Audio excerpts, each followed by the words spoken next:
So, the game's been out for over a month now, and many players and fans of the series have completed most, if not all, of the story and shrines in the game. With that being said, I feel that it's now an okay time to have an honest review of the game Breath of the Wild. In a nutshell, while the early game is strong with Breath of the Wild, later game players will experience more of a repetitious mode of play. Now, what do I mean by this? Well, okay, what I mean by this, the survival aspect that you really feel at first is fantastic. That first time you exit that cave and you're really wowed by the huge map in front of you, and you fight your first bokoblins with a stick, and you find your first shield, and you scrap together enough mushrooms and apples and maybe a fish if you're a real pro, and cook your first meal is just amazing.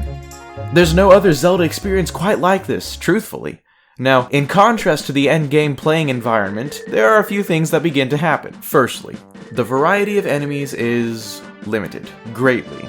In that, not including mini-bosses, of which there are 4 types throughout Hyrule, there are bokoblins, rare Yiga, light and heavy assassins, moblins, guardians, Lizalfos, Wizros, Lynels, and the little guys like Choo-Choos, Keys, Octoroks, and Pebbits. Now these enemies do have their subspecies and so forth, like the Stalmoblins that appear at night, or the Blizzros, or the Savage Lynels, but they're all defeated the same way as every other kind of that enemy. A player like myself who's put more than 100 hours into the game will have memorized by this time every moveset and every tendency of the enemies that you face, regardless of their color. I mean difficulty level.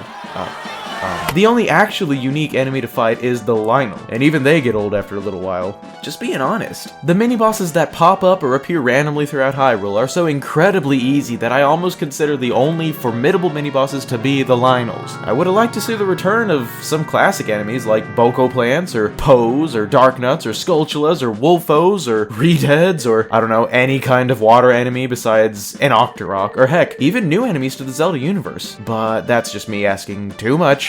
Too much, MaskedNintendoBandit! Aren't you happy with all this world? Yes, I am. I really am. All in all, the enemies were not lacking at all in number. However, the basic movesets and weaponry that is shared among them all makes for a rather bland experience, and not as heated of a desire to search each and every enemy camp you come across and game like you would have done when you first started playing and everything was new and fresh. Secondly, the story was good. Just good. Not, like, blow me out of the water fantastic, but it was good. I would put it at the level of the original Legend of Zelda, which was its goal, just plus cinematics and voice acting. In the future, I'd like to see a return to the whole actually playing through the story thing that's been characteristic of Zelda games since A Link to the Past, but for Breath of the Wild, it did work. The whole post-apocalyptic, doomsday-style approach did indeed work for this game, and like I said, it was good. Now, I would have liked to have some characters that I dealt with for more than, 15 minutes total of dialogue, or just characters that showed more emotion, period. Like, okay, remember the Goron descendant of Daruk that you just kind of save and then use for that one mission going up to the divine beast Varudania? Yeah, I loved that guy. I thought his personality was hilarious. I loved his little mohawk. Laughed out loud whenever he was panning really hard when I'd run too far in front of him, or he'd get so scared when an enemy was nearby, or when I shot him like a cannonball at Varutania. Ah, those were good times. I enjoyed that. I thought he was going to be around for longer after that segment of the game. Nope, you just do that and then he's an NPC who repeats 2 lines of dialogue for the rest of the game. The point is, what's better? A bunch of characters with little development, or a few characters with a lot of development? Now, I suppose that's up to personal preference. Thirdly, the gameplay, of course, is phenomenal. Everything I expected it to be, and so much more. I mean, I'm still discovering recipes. I just discovered that you can make different varieties of curry rice this morning. Like, what? I love chicken. Link. Hey, bud, that's probably bad for you. Like, you need to stop and cook that first. Dude, aren't you afraid of salmonella? Link! Salmonella!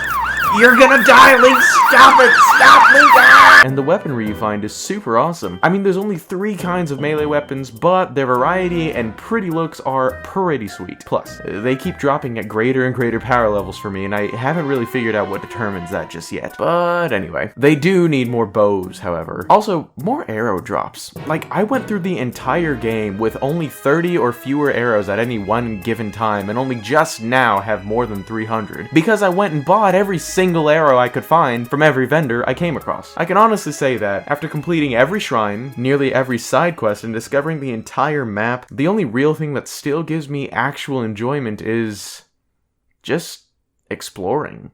Just walking in one direction, killing enemies, and picking up Korok seeds. That and hunting down materials needed for all my armor upgrades. Star fragments be damned.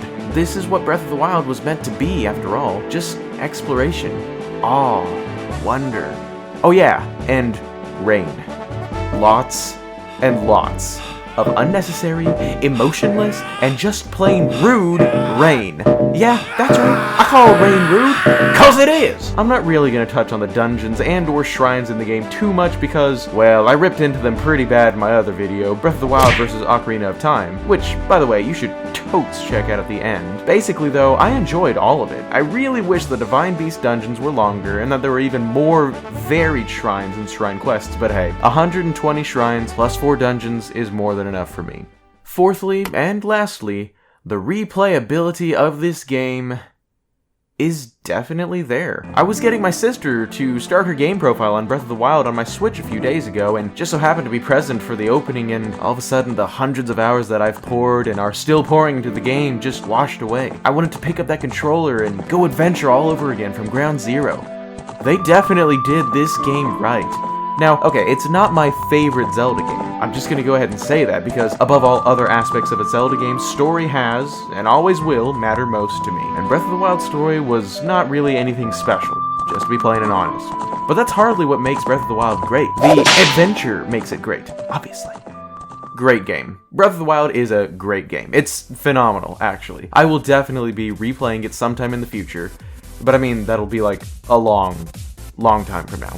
Especially with all the DLCs coming. Dude, like, I'm ready for hard mode, okay? And that new story or whatever coming this Christmas, like, bring it on, Nintendo. Anyway, that's my honest review of the great and magnificent Breath of the Wild. Thank you for sticking around and watching, and hey, drop me a like if you liked it, and subscribe for even more. This is the one and only MaskedNintendoBandit signing out. Peace!